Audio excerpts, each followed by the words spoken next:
Howdy guys, Andrew here.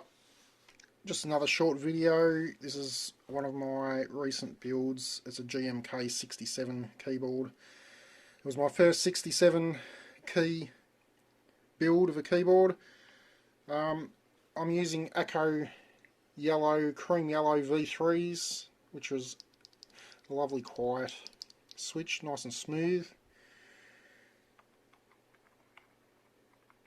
The keycap set I chose for this build as an AliExpress special. It was about $30 Australian for a rocket keycap set. Not sure of who actually makes it, but it is quite good quality. They're very thick. I don't think they're double shot, but they're a very thick keycap, and I don't have any complaints at all about them. They sound quite good. It's a nice clean build, nothing complicated, for about $115 Australian between the board, the keycaps and the switches. It's a bit of a basic budget build.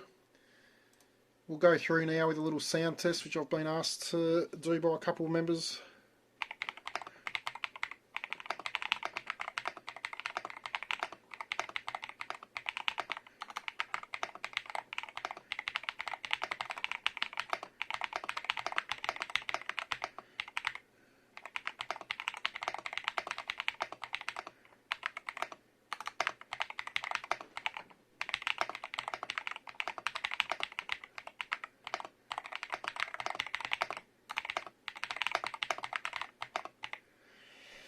There we have it guys, it's quite a nice sounding 67 board. It's up there with probably one of my favourite budget builds. Thanks for watching guys.